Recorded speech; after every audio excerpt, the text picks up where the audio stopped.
Mi nombre es José Iván López Ayala, estudio en la Escuela Normal Superior de Nayarit y estudio la licenciatura en Enseñanza y Aprendizaje en Telesecundaria. Hoy vamos a hablar sobre la evolución de los seres vivos.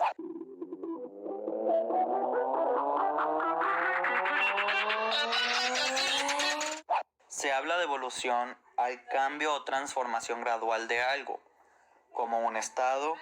circunstancia, situación, idea, etc. Cuando juntamos el término de evolución con la evolución de los seres vivos, estamos hablando de un proceso mediante el cual los organismos cambian con el tiempo, es decir,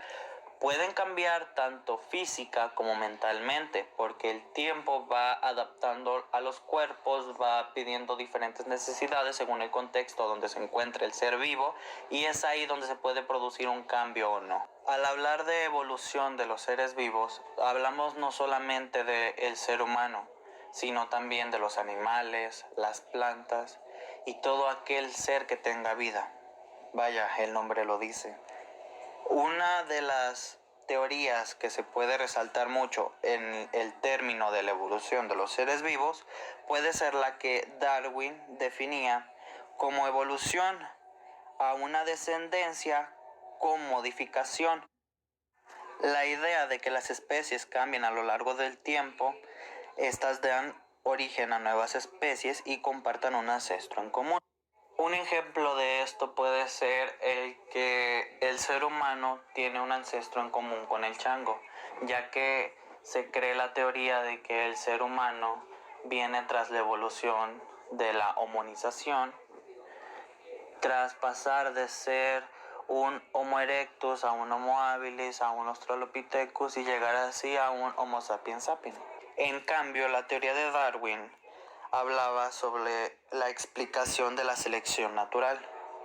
que esta consiste en factores sobre los seres vivos y cuyo resultado es la eliminación de los más débiles y la supervivencia de los más fuertes. Es decir, que una especie va evolucionando conforme los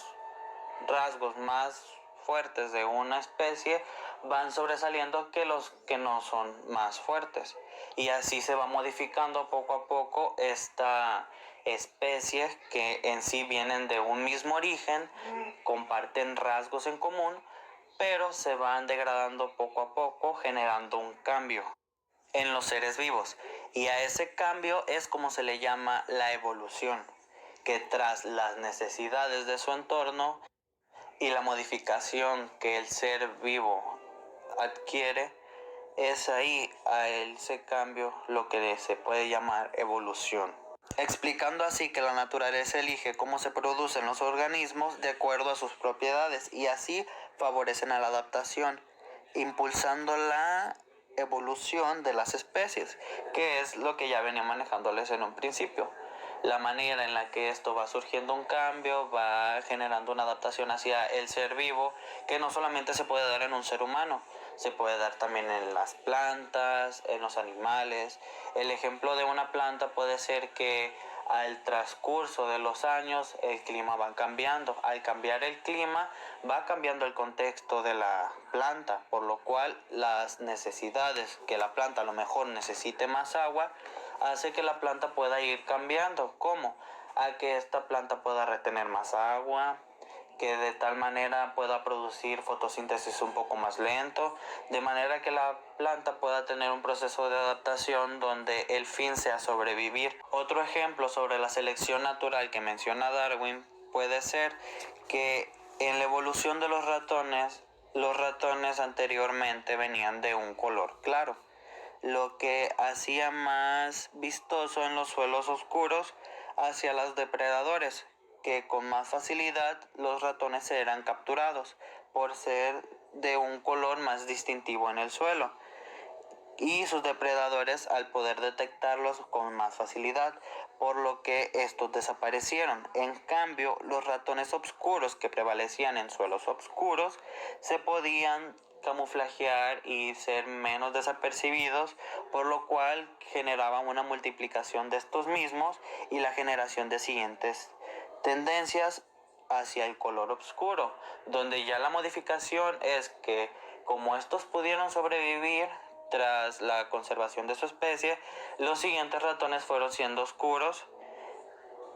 viniendo de un mismo origen que los ratones de color claro, pero con una característica en cuestión física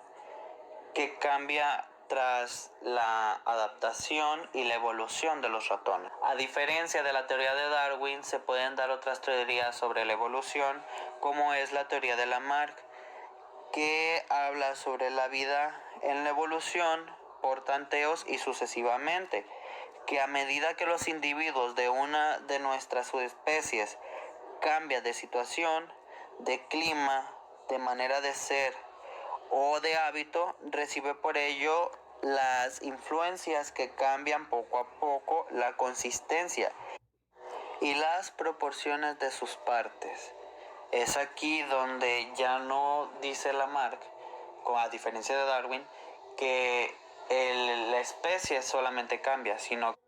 el hábitat o el entorno del ser vivo es el que cambia también. Y entonces es el hábitat y el entorno lo que obliga al ser vivo a cambiar, no tanto que si el ser vivo pueda sobrevivir dentro del entorno, que es lo que Darwin afirma, que no tiene que caber tanto en la responsabilidad del entorno, sino en la especie. Y en este caso Lamarck dice que no, que el entorno es el que da hacia la evolución. Es decir, el entorno cambia, que ya puede ser que cambie en cuestión de clima, en cuestión de territorio, la fisionomía del hábitat. Las formas de vida luchan por adaptarse a esos cambios continuamente, a las nuevas exigencias también de ese hábitat, lo cual crea esfuerzos que modifican el cuerpo físicamente para poder satisfacer estas necesidades que el entorno exige hacia la especie. Y estos cambios físicos son heredados por la descendencia, lo cual crea un cambio en la especie y una mejora, que esta mejora va desde un origen ya predefinido hacia una modificación que, aunque se tienen rasgos parecidos o similares, ya no se es la misma especie, porque ya hay una evolución que le permite avanzar y poder ser una mejor especie. Tras este tema de la evolución siempre surgen nuevas ideas para justificar el porqué de esta evolución, que pueden contrarrestar a ideas antiguas sobre la evolución de los seres vivos. Siempre se ha intentado explicar si los seres vivos cambian o permanecen igual. Algunas culturas consideraron que la creación de estos seres vivos o el cambio hacia la evolución puede explicarse solo por acciones de seres supremos, es decir, dioses, deidades o mentes o entes supremas que pudieran justificar estos cambios, comparando así la idea de que los seres vivos no cambian y que siempre han sido y serán como los conocemos, que ahí es donde entra una teoría creacionista, hablando sobre que el ser humano no cambia, siempre es igual, y no solamente el ser humano, todo ser vivo, que al pasar el tiempo y llegar hasta finales del siglo XVIII, es donde se vuelve a retomar esta teoría creacionista y tras las investigaciones se demuestra que se empieza a desarrollar teorías donde la proposición o propuesta es que la especie se origina y se transforma de manera natural, que a esto se le llama teoría evolucionista, donde el ser vivo se origina, se transforma, cambia, se adapta, prevalece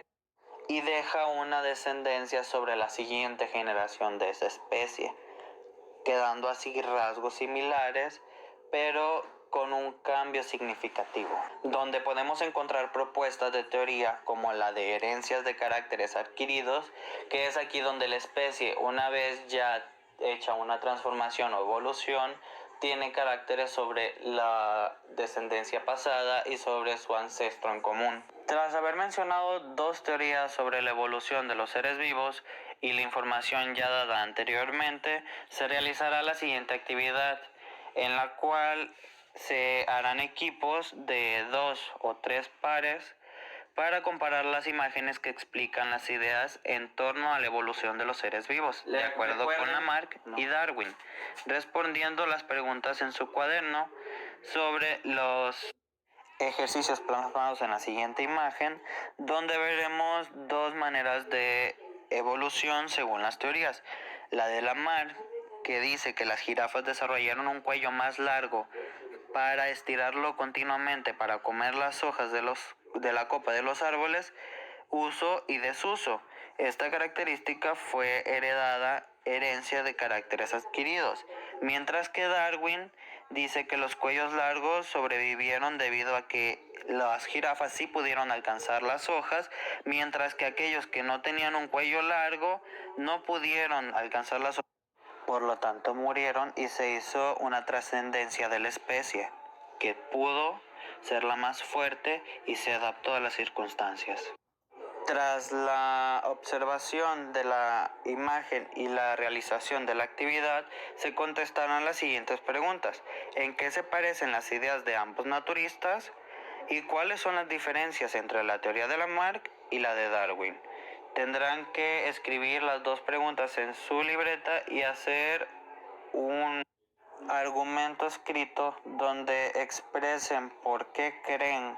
que las teorías son diferentes. Y para ustedes, ¿cuál es la teoría que más se acerca a la evolución? Es todo por hoy, espero que te haya servido este video. Recuerden que la actividad se va a dejar de tarea y espero que la entreguen a tiempo. No dejen las cosas para el último y gracias por todo. Adiós.